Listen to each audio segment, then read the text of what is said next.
dari MSDM? Konsep MSDM adalah setiap karyawan adalah manusia, bukan mesin, dan bukan semata menjadi sumber daya bisnis. Berkaitan dengan kebijakan dan praktek-praktek yang dilakukan oleh manajer mengenai semua aspek sumber daya manusia, manajemen kerja. Nomor 2, apa perbedaan MSDM dengan manajemen personalia? Perbedaan MSDM dan manajemen personalia adalah manajemen personalia karyawan hanya dianggap sebagai salah satu faktor produksi saja yang tenaganya harus digunakan secara produktif untuk mencapai tujuan perusahaan. Sedangkan MSDM, karyawan yang ada dalam perusahaan merupakan aset kekayaan milik berharga perusahaan, sehingga harus dipelihara dan dipenuhi kebutuhan dengan baik. Nomor 3, sebutkan fungsi MSDM. Fungsi MSDM ada dua, yaitu fungsi manajemen dan fungsi operasional. Fungsi manajemen terdiri dari fungsi perencanaan, fungsi pengorganisasian, fungsi pengarahan, fungsi pengkoordinasian, fungsi pengawasan. Fungsi operasional terdiri dari fungsi pengadaan, fungsi pengembangan, fungsi pemberian kompensasi, fungsi integrasi, dan fungsi pemeliharaan. Nomor 4, bagaimana pengaruh lingkungan terhadap nilai-nilai MSDM? Pengaruh lingkungan terutama nilai-nilai terhadap SDM sangat besar. Pengaruh tersebut sangat nyata dari nilai-nilai yang ditimbulkan oleh kondisi ekonomi, politik, hukum, dan teknologi, dan lain-lain. Nomor 5, sebutkan ruang lingkup dari MSDM. Ruang lingkup dari MSDM adalah 1. Perencanaan, 2. Rekrutmen dan seleksi, 3. Penempatan, 4. Pengembangan sumber daya manusia, 5. Manajemen kinerja, 6. Penilaian kerja sumber daya manusia, 7. Pembinaan sumber daya manusia, 9. Kompensasi, dan 10. Pemberhentian. Nomor 6, apa yang dimaksud dengan perencanaan SDM?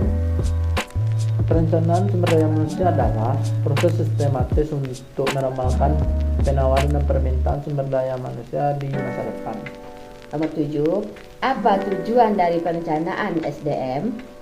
Tujuan dari perencanaan SDM adalah menentukan jumlah sumber daya manusia beserta karakteristik masing-masing, usia, pendidikan, keahlian, sifat yang dibutuhkan organisasi untuk mencapai tujuan operasional dan fungsional. Nomor 8, apa yang dimaksud dengan rekrutmen? Rekrutmen adalah proses menemukan dan menarik para pelamar yang memenuhi syarat untuk dipekerjakan.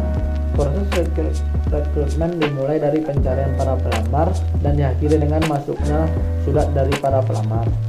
Nomor 9, apa yang dimaksud dengan seleksi?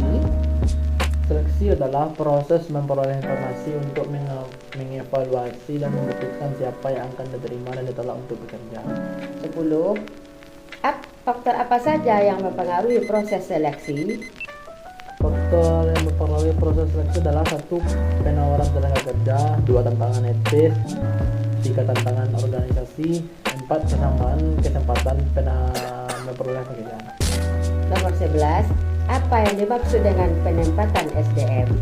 Penempatan sumber daya manusia adalah penempatan kerja merupakan proses penugasan, pengisian jabatan, dan penugasan kembali pegawai jabatan baru atau jabatan yang berbeda. Dengan demikian, penempatan pegawai ini merupakan usaha menyalurkan kemampuan sumber daya manusia sebaik-baiknya. Nomor 12, apa tujuan dari penempatan kerja?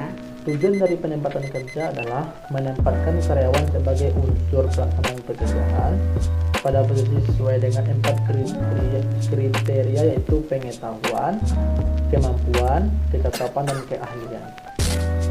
Nomor 13, apa yang dimaksud dengan motivasi kerja?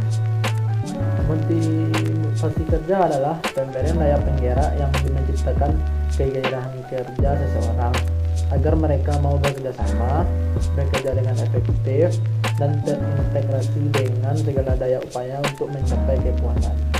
Nomor 14, apa yang dimaksud dengan penilaian kinerja? Penilaian kerja adalah suatu proses yang diselenggarakan oleh perusahaan untuk mengevaluasi atau melakukan penilaian kinerja individu atau setiap karyawan. Nomor 15, apa yang dimaksud dengan kompensasi? Kompensasi adalah semua bentuk penghasilan baik dalam bentuk uang, secara langsung atau tidak langsung, yang didapatkan karyawan sebagai penghargaan atas jasa yang diberikan kepada perusahaan. Nomor 16, apa tujuan dari pemberian kompensasi? Tujuan dari pemberian kompensasi adalah mempertahankan karyawan yang berprestasi, penghargaan terhadap karyawan, perusahaan mendapat karyawan yang berkualitas, dan memotivasi juga karyawan. Nomor 17, apa yang dimaksud dengan pengembangan SDM?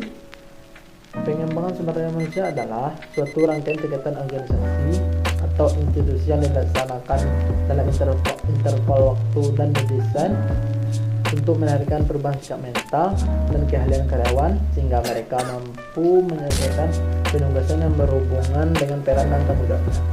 Nomor 18, apa tujuan dari pengembangan? Tujuan dari pengembangan adalah untuk meningkatkan produktivitas kerja, mengurangi kerusakan produk, memastikan semua berjalan efisien, meningkatkan sikap kepemimpinan, menciptakan moral karyawan, dan menaikkan balas jasa.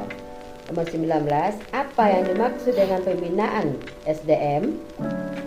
Pembinaan SDM adalah pembinaan yang berhubungan dengan pengetahuan agar menjadi terampil dan ahli, serta didukung pembinaan mentalitas untuk menanamkan kesadaran, menumbuhkan, memelihara